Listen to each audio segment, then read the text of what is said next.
Eleazar, después de las elecciones del domingo 15, se abren las expectativas sobre el lunes 16. ¿Qué puede ocurrir? Manejemos varias hipótesis. Sí. Una, por ejemplo, que la oposición derrotada retorne al guarimbeo. Otra, que el gobierno, ensoberbecido por una victoria, aplique una política sectaria o sectarice su comportamiento con respecto a la sociedad. Sí. Hay muchos otros, ¿no? Pero hay riesgos grandes. No se sabe exactamente el comportamiento que tendrán factores que hasta ahora han perturbado permanentemente la paz del país. Me refiero específicamente a la oposición, porque en ese sentido uno tiene que reivindicar la conducta de Maduro, que siempre ha estado llamando al diálogo y al entendimiento, ¿no? Bueno, primero es importante precisar a qué se llamaría o qué tomaría la oposición como una derrota, porque una derrota puede ser sencillamente que pierda las elecciones, pero que la pierda en forma reñida, ¿no? Digamos, por 2 o 3 diferencias de gobernaciones, y creo que ahí, salvo denunciar que seguramente hubo fraude, no habrá mayores trastornos en su conducta pública, porque va a tener por lo menos unos 10 gobernadores, aun cuando estuviese derrotado. Pero si esa derrota es mayor y solo queda con 4, 5, 6 gobernaciones, entonces ahí sí se plantean esas interrogantes. ¿Cómo puede reaccionar? Particularmente, ¿qué influencia tendría el sector resistencia, los sectores extremistas de la oposición entre los sectores que participaron en esas elecciones? ¿Hasta dónde lograrán cambiar esa conducta, digamos, cívica que tienen hoy por una de apoyo a los hechos de violencia? Entonces, por eso decía que es importante distinguir el tipo de derrota que pueda sufrir la oposición para suponer cuál puede ser su reacción. En el caso de... ¿Qué tipo de derrota o de victoria vislumbras tú? Bueno, yo creo que va a ser una victoria sólida del gobierno, pero con una representación importante, por lo menos 8 gobernaciones, algunas de ellas, algunas gobernaciones muy importantes, que le van a hacer, a mostrar como una fuerza consolidada en varios estados. Y entonces, ¿cómo van a manejar ellos ese poder que van a tener disperso en el país? Bueno, es un poco difícil atinar a ver cuál va a ser esa política, esa conducta. Pero yo creo que la oposición debe ganar por lo menos 7 o 8 estados,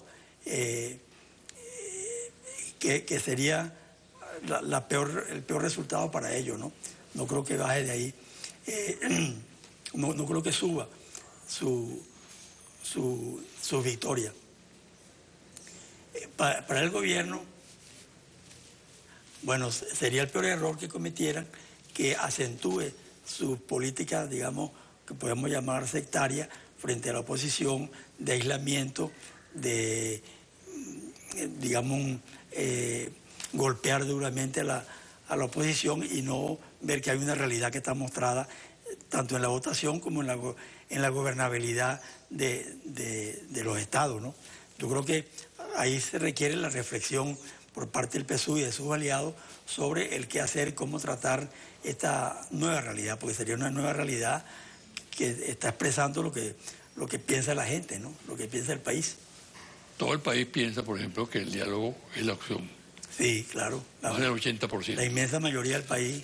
Bueno, sin embargo, el diálogo es quizá la oferta política más golpeada, más atacada, más vituperada, ¿no? Sin embargo, el diálogo ha demostrado que es duro de matar, porque hasta ahora ha sobrevivido. Y ahora hay una serie de actuaciones importantes que ojalá logren, al calor de un clima que se cree el 15 de este mes, una situación de cambio importante en la conducta de sectores de la oposición y también de mucha gente de otros sectores, ¿no? Así es. Y ahí está mucho, hoy tiene mucho más fuerza la política, la presión de gobiernos de América Latina que se suman cada vez más a la búsqueda del diálogo entre las dos partes, ¿no? Y eso de alguna manera tiene que incidir o terminar de aislar a la oposición. Yo creo que lo llevará a la reflexión, lo llevará a cambiar esa política y a hacer concesiones para a su vez recibir ellos concesiones, ¿no? Tema Cataluña.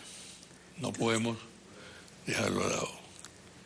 Los venezolanos tenemos ciertas razones para opinar, ¿no? Claro. Sí. Entre otras las que nos da el injerencista tradicional, ¿no? Obsesionado, visceral del señor Rajoy, ¿no? Que se ha metido en todas las cosas que no le competen absolutamente nada, difamando y calumniando al país. Bueno, ahí está. El tiro le salió por la culata, porque la represión en un solo día en Cataluña, casi 900. Casi 900 detenidos, personas ancianas afectadas, etc. Heridos, de todo. centenares. Represión, pues. La represión que él señala que ocurre en Venezuela y que por tanto le da el derecho a involucrarse en los asuntos internos del país. ¿Cómo observas tú el tema de Cataluña? Bueno, yo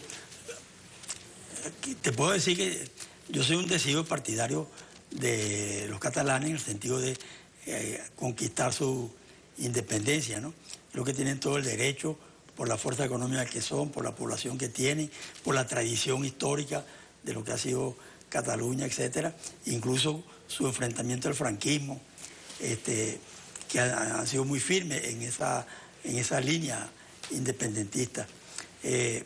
Mañana, lunes, la Asamblea General de Cataluña debe declarar formalmente ya la independencia, ¿no?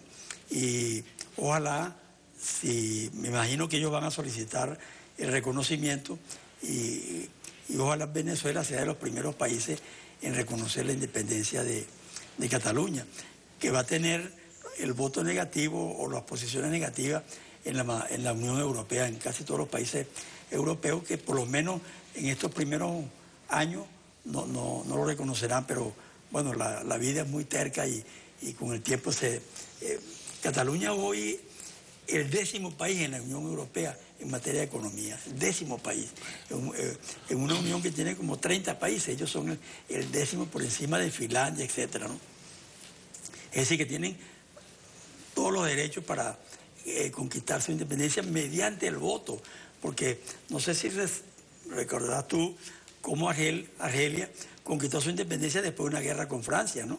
Entonces, esa era más legítima que esta de Cataluña, que lo está haciendo por la vía pacífica, democrática, de un referéndum que se lo negó el gobierno fascista de Rajoy. Entonces, yo creo que es un proceso que ya es indetenible y que se va a desarrollar gradualmente con el tiempo. Para concluir, Eleazar, tú que eres un hombre del oficio, impregnado de todo lo que ocurre en los medios de comunicación, ¿reflejan los medios de comunicación en Venezuela la situación del país? Oh, en absoluto.